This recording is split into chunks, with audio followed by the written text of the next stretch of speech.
जिले से स्वास्थ्य व्यवस्था को झकझोर देने वाला एक गंभीर मामला सामने आने के बाद लोक स्वास्थ्य एवं परिवार कल्याण विभाग ने बड़ी और सख्त कार्रवाई की है। बिना समुचित जांच के बच्चों को रक्त चढ़ाए जाने के संवेदनशील मामले में ब्लड बैंक प्रभारी सहित 3 कर्मचारियों को निलंबित कर दिया गया। यह कार्रवाई उस समय की गई है जब यह सामने आया कि थैलीसीमिया से पीड़ित 4 मासूम बच्चों को संक्रमित रक्त चढ़ा दिया गया, जिसके बाद से HIV से संक्रमित पाए गए।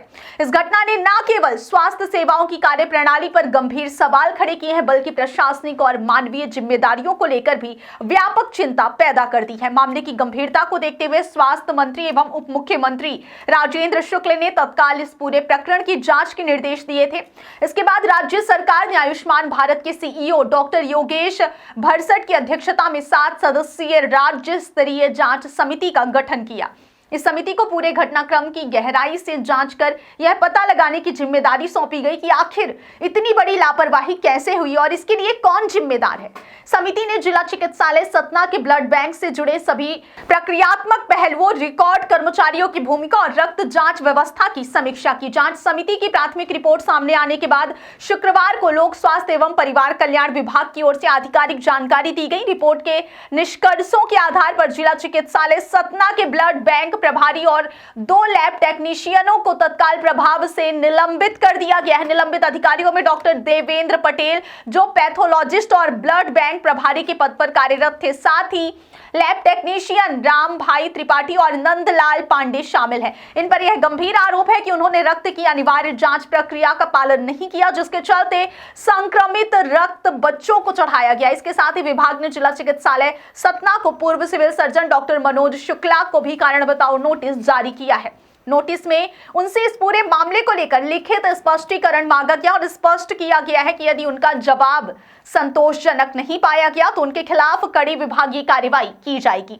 यह कदम यह दर्शाता है कि सरकार इस मामले में केवल निचले स्तर के कर्मचारियों तक सीमित नहीं रहना चाहती, बल्कि प्रशासनिक जिम्मेदारी तय करने के लिए उच्च स्तर तक जवाबदेही सुनिश्चित की जा रही है। दरअसल सतना जिले में बच्चों को संक्रमित रक्त चढ़ाए जाने की खबर सामने आने के बाद प्रदेश भर में स्वास्थ्य सेवाओं की गुणवत्ता को लेकर सवाल उठने लगे थे। विपक्षी दल कांग्रेस ने भी इस मामले को लेकर सरकार को घेरा और इसे स्वास्थ्य तंत्र की विफलता करार दिया। कांग्रेस नेताओं ने आरोप लगाया कि सरकारी अस्पतालों में बुनियादी सुरक्षा मानकों की अनदेखी की जा रही है, जिसका खामियाजा मासूम बच्चों को भुगतना पड़ा। इस राजनीतिक दबाव और जन आक्रोश के बीच सरकार पर त्वरित और ठोस कार्रवाई करने का दबाव भी बढ़ गया था। सरकार की ओर से स्पष्ट किया गया कि यह कार्रवाई केवल प्रारंभिक जांच रिपोर्ट के आधार पर की गई है और आगे की विस्तृत जांच अभी जारी है। राज्य स्तरीय समिति का गठन 16 दिसंबर को डॉक्टर योगेश भरसट IAS एवं संचालक राज्य रक्तदान परिषद की अध्यक्षता में किया गया था। समिति में घटना से जुड़ी परिस्थितियां, रक्त संग्रह, भंडारण और जांच की प्रक्रियाओं का अध्ययन किया और अपनी प्रारंभिक रिपोर्ट विभाग को सौंपी, जिसके आधार पर यह निलंबन की कार्रवाई की गई है। एक वरिष्ठ सरकारी अधिकारी ने इस पूरे मामले पर प्रतिक्रिया देते हुए कहा कि लोक स्वास्थ्य एवं परिवार कल्याण विभाग ने सतना में संक्रमित रक्त चढ़ाने की घटना को बेहद गंभीरता से लिया है। उन्होंने कहा कि यह निलंबन कार्रवाई जवाबदेही तय करने और भविष्य में ऐसी घटनाओं की पुनरावृत्ति रोकने के लिए उठाए गए तत्काल सुधारात्मक कदमों का हिस्सा है। अधिकारी के अनुसार जांच समिति की अंतिम रिपोर्ट आने के बाद यदि और भी लापरवाही या दोष सामने आते हैं तो और सख्त कार्रवाई से भी सरकार पीछे नहीं हटेगी। यह मामला एक बार फिर इस बात की ओर इशारा करता है कि सरकारी स्वास्थ्य संस्थानों में प्रक्रियाओं का सख्ती से पालन कितना जरूरी है, खासकर तब जब बात बच्चों और गंभीर बीमारियों से जूझ रहे मरीजों की हो। संक्रमित रक्त चढ़ाए जाने जैसी घटना न केवल चिकित्सा लापरवाही है, बल्कि यह मानवाधिकार और नैतिक जिम्मेदारी का भी गंभीर उल्लंघन है।